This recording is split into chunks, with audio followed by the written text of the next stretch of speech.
Hello, fourth graders. It's Miss Kovarik, and this is Unit 2B, Lesson 21, and we're going to talk about historical fiction today. So here's your vocab for the chapter. Discontented is an adjective, and that means unhappy or not satisfied. A massacre is a noun, the killing of a large number of people. Martyrdom is a noun, death or suffering for the sake of a cause or belief. Triumphant is an adjective, which means victorious.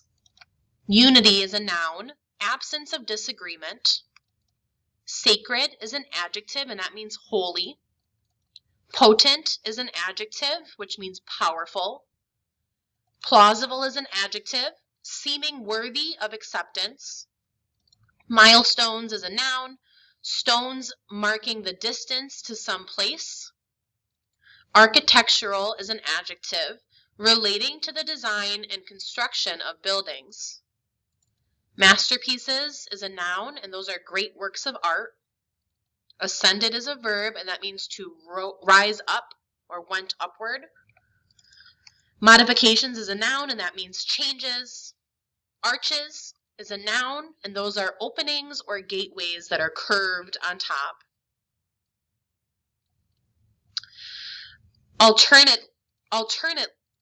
Alternately is an adverb, and that means switching regularly and repeated. Interior is a noun, and that means the inside of something. Distinctive is an adjective, which means different or unique. And countless is an adjective, which means too many to count. All right, so we already read these last time. I'm going to reread them because some of your questions today are in that section. So the Umayyad dynasty. Muawiyah ruled for 19 years. He kept the discontented supporters of Ali at peace. When Muawiyah was dying, he appointed his son Yazid as his successor. This was unusual in early Islamic history. Unlike in medieval Europe, the sons of the first caliphs had not succeeded them. Instead, it was the man considered most likely to lead the Muslims successfully who was chosen. In choosing Yazid, Muawiyah founded a dynasty of the Umayyad clan of the Quraysh. There was immediate opposition to this dynasty. Remember that part of the cause of the civil war had been the belief that Uthman favored his relatives too much. At the same time, people felt that Muhammad's closest relatives should rule, so the feelings about whether authority should be inherited were complicated. All right, I'm going to skip this part and head down to this part. So if you need to reread, please do. I'm going to start right here. 12 more years of fighting would follow. By the end, Yazid's successor was triumphant and the Umayyad dynasty continued to rule. But winning came at a great cost. The unity of Islam was destroyed.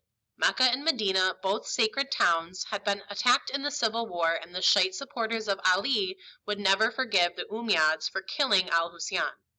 Also, the expansion of Islam had slowed almost to a halt.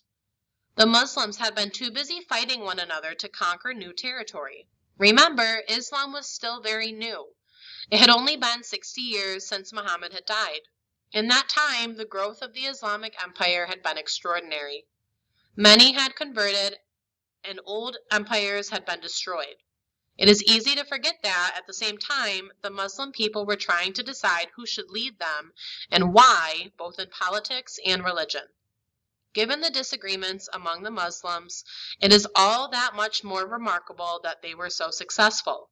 The combination of their message and their military and political genius was one of the most potent the world had ever seen.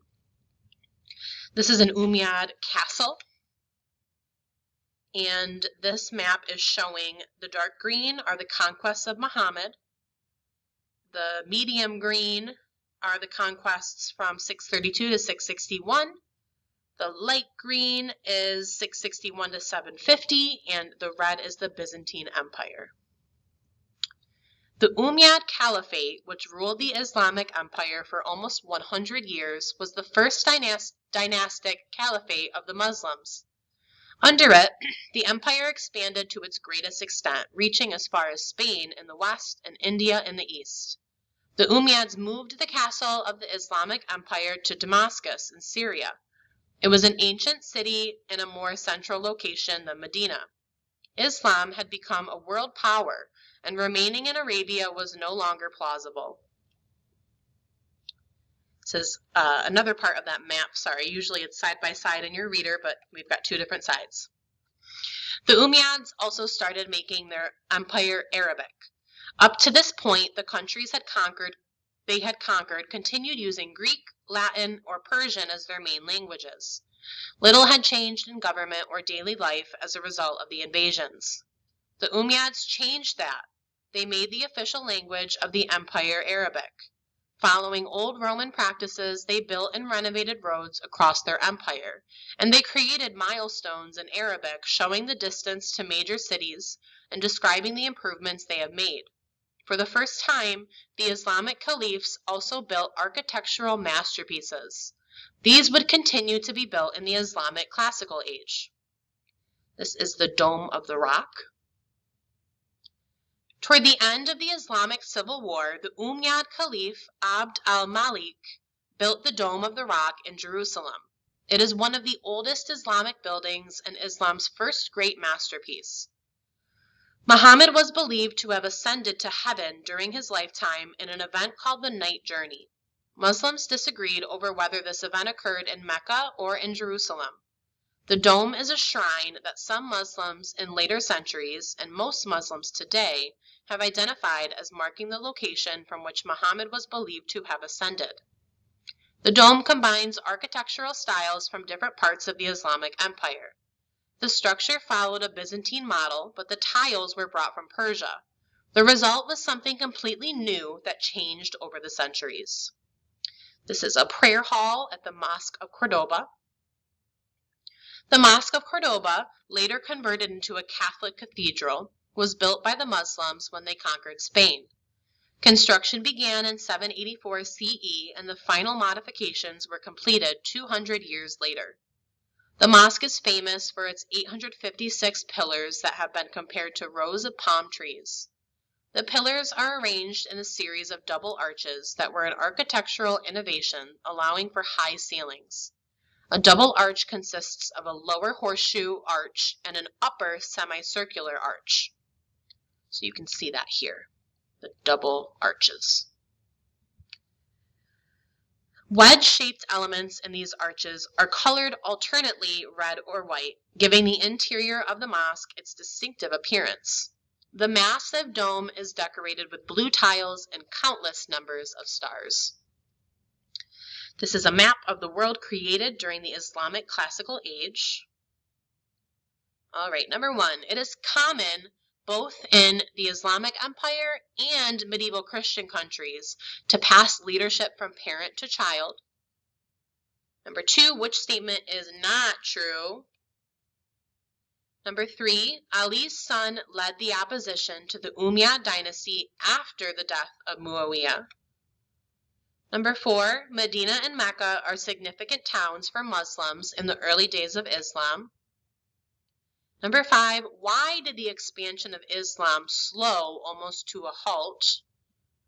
Number 6, why was it all that much more remarkable that the Muslims were so successful? Number 7, how long did the Umayyads rule? Number 8, what modern-day countries mark the eastern and westernmost parts of the Islamic Empire? Why did the Umayyads move the capital of their empire from Mecca to Damascus? Number 10, the Umayyads changed the Islamic Empire to make it blank. What language did they change it to? 11, having the same language spoken throughout an empire is useful. Number 12, what architectural masterpiece did Caliph Abd al-Malik build in Jerusalem? 13, what is significant about Jerusalem for Muslims? 14, how long did it take to complete the Cathedral of Cordoba? And 15, which is not an element of Islamic architecture? Again, be sure to go back up in that text, look for the answers, and get on Zoom if you need any help. Have a great rest of your day, and I will see you next time. Bye, Adams.